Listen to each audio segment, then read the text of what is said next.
मीता पंडित ग्वालियर घराने की प्रसिद्ध गायिका।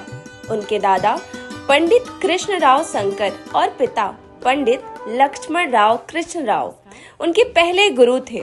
वह परिवार में संगीतकारों की छठी पीढ़ी है, लेकिन पेशेवर प्रदर्शन करने वाली वंशावली की पहली महिला है। उम्मीद थी कि उनके भाई तुषार पारिवारिक शैली को आगे बढ़ाएंगे, लेकिन 1994 में एक सड़क दुर्घटना में उनकी दुखद मौत हो गई, जिससे मीता इस परंपरा की प्रमुख युवा प्रतिपादक बन गई। आइए सुनते हैं मीता पंडित की कहानी उनकी ही जबानी। आइए जानते हैं कि कैसे मीता पंडित ने अपने परिवार की इस परंपरा को आगे बढ़ाया। अपने आप को धनी पाती हूँ कि ये मुझे मौका मिला कि ऐसे ऐसे दिग्गजों के शरण में, और इतने दिग्गजों के से इतनी क्लोजनेस हमारी थी। मेरे दादाजी पंडित कृष्णराव शंकर पंडित जी, उनसे मुझे बचपन से ही सीखने का मौका मिला। उनके साथ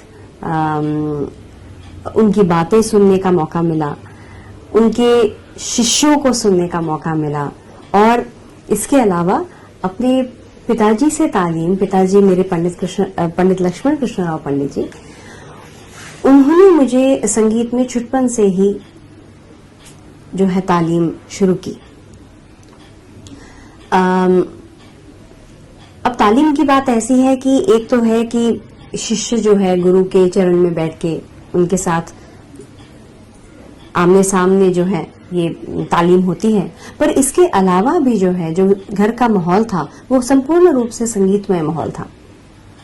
तो घर में हमेशा शिष्यों का आना जाना, अपने पूज्य पिताजी का रियाज सुनना, उनके साथ मुझे तानपुरे पे बिठाते थे। जब गर्मियों की छुट्टियां होती थी तो पिताजी हमें कहते थे कि उनके रियाज के समय मुझे बुला लेते थे, और फिर मैं उनका तानपुरा बजाती थी जबकि वे रियाज करते थे।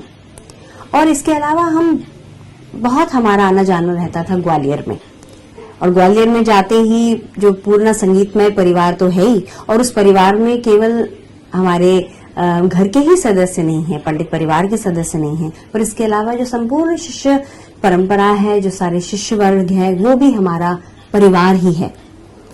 वहां पर ग्वालियर में शंकर गांधर्व महाविद्यालय जो कि कंपू पे स्थित है, वहां पर भी हमेशा गुरुवार की महफिल में गाते थे, जो कि गुरुवार की महफिल सन 1914 से चल रही है। तो तब से वो गुरुवार की महफिल वो होती है। तो जब भी हम गुरुवार को वहां होते थे तो हमारा गाना होता था, और तमाम जो संगीत रसिक हैं ग्वालियर के, वो वहां पे आते हैं और उसको गाना सुनते हैं। तो ऐसे जो है बचपन से ही जो है सीखने का, और अच्छे अच्छे लोगों के सामने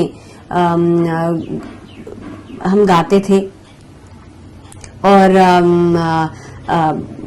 हमारे पिताजी हमें कॉन्सर्ट्स में ले जाते थे, कार्यक्रमों में अन्य कलाकारों के। तो बहुत अच्छा लगता था हमें वो माहौल देख के, वो कलाकारों से मिलके, और संगीत से बहुत प्रेम था। इसके अलावा मैंने अपनी स्कूलिंग दिल्ली में ही की है, सेंट मैरी स्कूल में। वो करने के बाद I was a commerce student, और उसके बाद फिर लेडी श्री राम कॉलेज में मेरा दाखिला हुआ। बीकॉम ऑनर्स में कर रही थी, और कॉमर्स मुझे अच्छा लगता है। तो मैं सोच रही थी कि कुछ संगीत तो है ही, पर इसके अलावा भी कुछ शायद MBA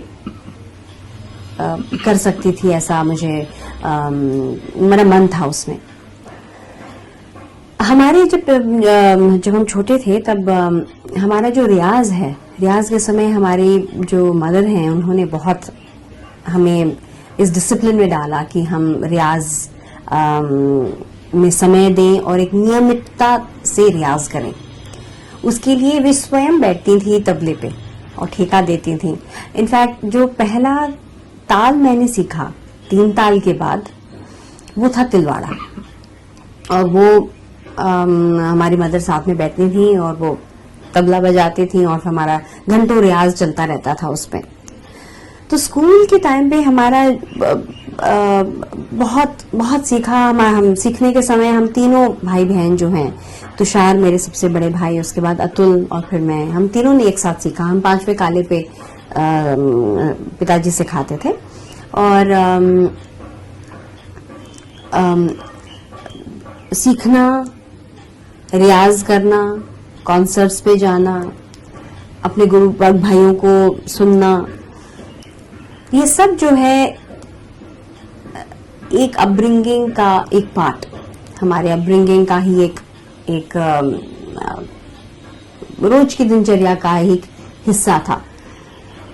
तो इसीलिए बगैर संगीत कुछ इमेजिन करना तो कुछ पॉसिबल ही नहीं है।